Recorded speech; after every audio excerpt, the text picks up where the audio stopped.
मूंखे प्यार मवाली खीसोब आहे अज खाली संजूर जी का प्याली एहसान थींदो तुंहिंजो थोरो थींदो एहसान थींदो तुंहिंजो थोरो थींदो भंग मूंखे प्यार मवाली खीसोब आहे अज खाली संजूर जी का प्याली एहसान थींदो तुंहिंजो थोरो थींदो एहसान थींदो तुंहिंजो थोरो थींदो।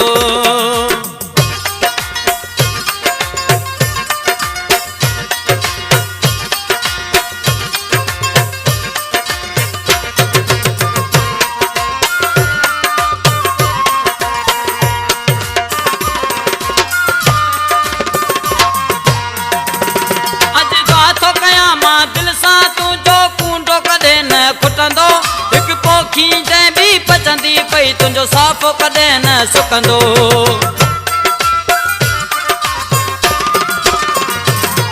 अॼु दुआ थो कयां मां दिल सां तुंहिंजो कूंडो कॾहिं न खुटंदो हिकु पोखी जंहिं बि पचंदी पई तुंहिंजो साफ़ो कॾहिं न सुकंदो।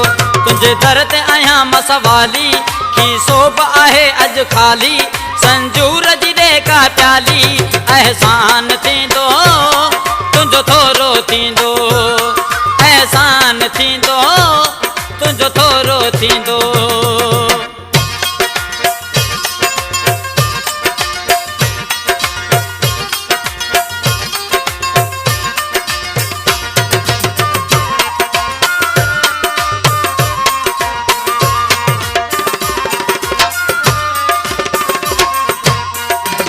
मैं खानो सदाई मैं खारन सां मौल कंदो पियो वसंदो बदी छेरियूं पंहिंजे पेरनि में तुंहिंजो भाग पियो दर नचंदो।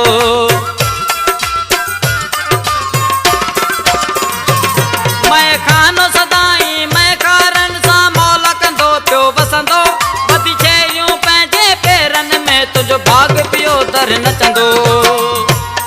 तुंहिंजो क़दुर बि थींदो मिसाली खीसोब आहे अज खाली संजूर जी का प्याली एहसान थींदो तुंहिंजो थोरो थींदो एहसान थींदो तुंहिंजो थोरो थींदो।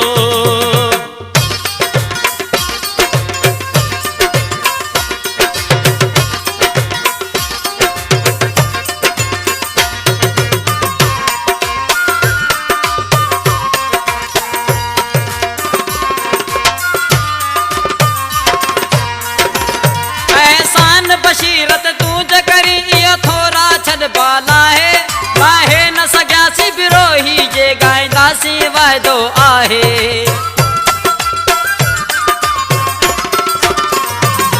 एहसान बशीरत तूं ज करी इहो थोरा छॾ बाला है वाहे न सघियासीं बिरोही जे ॻाईंदासीं वाइदो आहे।